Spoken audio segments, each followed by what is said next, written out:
આપણી દુનિયાને જે મશીનો પાવર આપે છે એ ખરેખર કેટલા ભરોસાપાત્ર છે? ચાલો આજે આ જ સવાલનો જવાબ શોધીએ.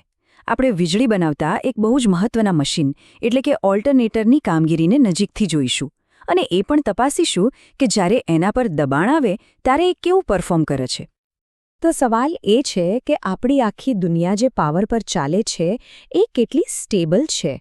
મતલબ આપણા ઘરો, આપણી ફેક્ટરીઓ, આપણી ટેકનોલોજી, આ બધું જે પાવર વાપરે છે એ લોડ વધે ત્યારે કેટલું સ્થિર રહે છે.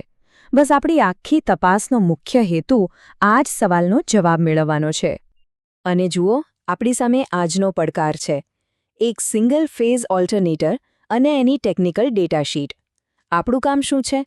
બસ આ ડેટા શીટમાં જે આંકડા આપેલા છે ને એનો ઉપયોગ કરીને એ શોધવાનું છે કે આ મશીન જ્યારે દબાણમાં હોય ત્યારે ખરેખર કેટલું સારું કામ કરે છે. તો સવાલ એ છે કે આ કામગીરીને માપીશું કેવી રીતે? એના માટે એક ખાસ માપદંડ છે જેને કહેવાય છે વોલ્ટેજ રેગ્યુલેશન. સમજી લો કે આ જનરેટરની ફાઇનલ પરીક્ષા છે. એ જ બતાવશે કે દબાણ વધે ત્યારે એ પોતાનો વોલ્ટેજ કેટલો સરસ રીતે જાળવી રાખે છે. ચાલો આને એકદમ સહેલી ભાષામાં સમજીએ. ધારો કે એક કાર સીધા રસ્તા પર મસ્ત સ્પીડમાં જઈ રહી છે. હવે અચાનક એક મોટો ઢાળ આવે. જો કારનું એન્જિન પાવરફુલ હશે તો સ્પીડમાં બહુ ફરક નહીં પડે, બરાબર? બસ વોલ્ટેજ રેગ્યુલેશન પણ આવું જ કંઈક છે.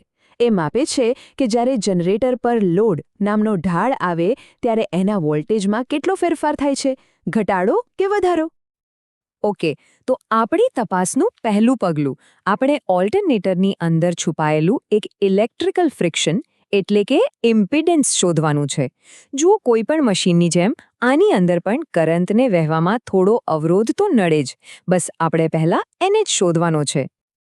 અને આ અવરોધને શોધવા માટે આપણી પાસે એક સિમ્પલ ફોર્મ્યુલા છે. સિન્ક્રોનસ ઇમ્પિડન્સ, જેને આપણે ZS કહીશું, એ ઓપન સર્કિટ વોલ્ટેજને શોર્ટ સર્કિટ કરંટથી ભાગવાથી મળે છે. બસ આટલું જ. આ આપણી કેલ્ક્યુલેશનનો પહેલો સ્ટેપ છે. અને સારી વાત શું છે ખબર છે? આપણને જે જોઈએ એ બધી માહિતી આપણી ડેટા શીટમાં તૈયાર જ છે. ઓપન સર્કિટ વોલ્ટેજ છે 400 વોલ્ટ અને શોર્ટ સર્કિટ કરંટ છે 150 એમ્પિયર. તો ચાલો ફટાફટ આ નંબર્સને ફોર્મ્યુલામાં મૂકી દઈએ. તો જે ગણતરી અહીં આપેલી છે એ પ્રમાણે આપણે 400ને 150થી ભાગીશું. એકદમ સીધું અને સરળ સ્ટેપ છે, બરાબર ને? અને આપણને જવાબ મળ્યો 2.66 ઓહ્મ. આ નંબર શું છે? આ છે ઓલ્ટરનેટરની અંદર કરંટને રોકતી કુલ તાકાત. સમજી લો કે આ આપણી તપાસની પહેલી મોટી સફળતા છે. ચાલો હવે આપણે પઝલના બીજા ટુકડા તરફ જઈએ. હવે આપણે એ શોધવાનું છે કે જ્યારે આ ઓલ્ટરનેટર પોતાની પૂરી તાકાતથી કામ કરતું હોય એટલે કે ફૂલ લોડ પર હોય ત્યારે એ કેટલો કરંટ આપે છે. આના માટે પણ એકદમ સિમ્પલ ફોર્મ્યુલા છે. આપણે ફૂલ લોડ કરંટ એટલે કે IA શોધવા માટે પાવરને વોલ્ટેજથી ભાગીશું. હવે પાવર kVAમાં છે એટલે આપણે એને 1000 વડે ગુણવું પડશે. બસ આટલું જ. અને ફરી એકવાર આપણી ડેટા શીટ આપણી મદદ માટે હાજર છે. પાવર રેટિંગ છે 25 kVA અને ટર્મિનલ વોલ્ટેજ છે 500 વોલ્ટ. આ નંબર સીધા ફોર્મ્યુલામાં જશે એટલે ગણતરી એકદમ સહેલી થઈ જશે. અને કેલ્ક્યુલેશનનો જવાબ આવે છે 50 એમ્પિયર. તો આનો મતલબ શું થયો? જ્યારે આ મશીન પર સૌથી વધુ ભાર હોય ત્યારે તેમાંથી 50 એમ્પિયર કરંટ પસાર થાય છે. આ નંબર યાદ રાખજો કારણ કે આગળની ગણતરીમાં આ ખૂબ જ કામ લાગવાનો છે. ઓકે, હવે વોલ્ટેજમાં કેટલો ફેરફાર થાય છે એ સમજવા માટે આપણે પહેલાં એ જાણવું પડશે કે કોઈ પણ લોસ વગર મશીનની અંદર ખરેખર કેટલો અસલી વોલ્ટેજ બની રહ્યો છે. આને નો લોડ વોલ્ટેજ પણ કહેવાય છે. હવે જે ફોર્મ્યુલા આવી રહી છે એ જોઈને કદાચ થોડી બીક લાગે. હા, એ થોડી લાંબી અને જટિલ દેખાય છે. પણ ચિંતા કરવાની બિલકુલ જરૂર નથી. આ એક પઝલ જેવું જ છે જેના મોટાભાગના ટુકડાઓ આપણે શોધી લીધા છે. હવે બસ એને સાચી જગ્યાએ ગોઠવવાના છે. ચાલો આ ફોર્મ્યુલાના દરેક ભાગને સમજીએ. આપણી પાસે ટર્મિનલ વોલ્ટેજ V છે, પાવર ફેક્ટર છે, આર્મેચર કરંટ IA છે અને આર્મેચર રેઝિસ્ટન્સ RA પણ છે. અને જે સિન્ક્રોનસ રિએક્ટન્સ XS છે એ પણ ZS અને RA પરથી એકદમ આરામથી મળી જાય છે. તો આપણી પાસે બધું જ છે.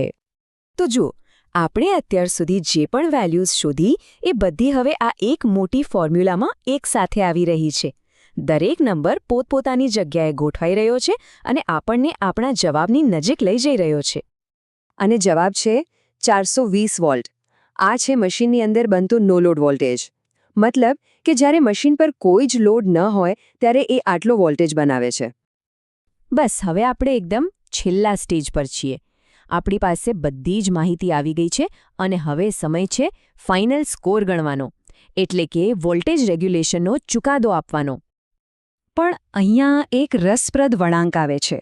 જુઓ, આપણો નો લોડ વોલ્ટેજ એટલે કે અંદર બનતો વોલ્ટેજ છે 420 વોલ્ટ.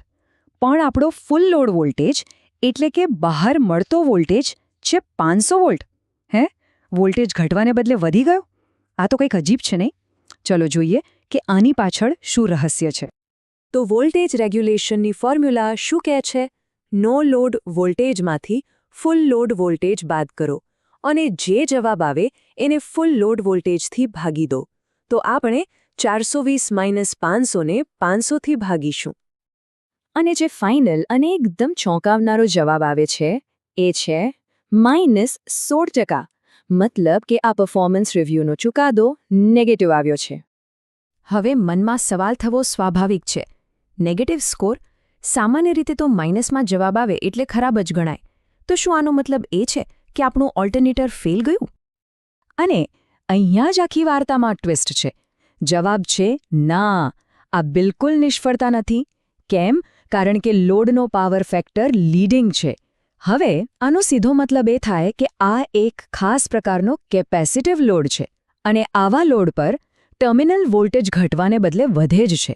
એટલે આ નેગેટિવ પરિણામ તો એ વાતની સાબિતી છે કે આ ઓલ્ટરનેટર આ ચોક્કસ કામ માટે એકદમ પરફેક્ટ રીતે કામ કરી રહ્યું છે. જે નંબર આપણને શરૂઆતમાં ગૂંચવણમાં નાખતો હતો એ જ ખરેખર આપણને એક બહુ ઊંડી અને મહત્વની વાત સમજાવી ગયો.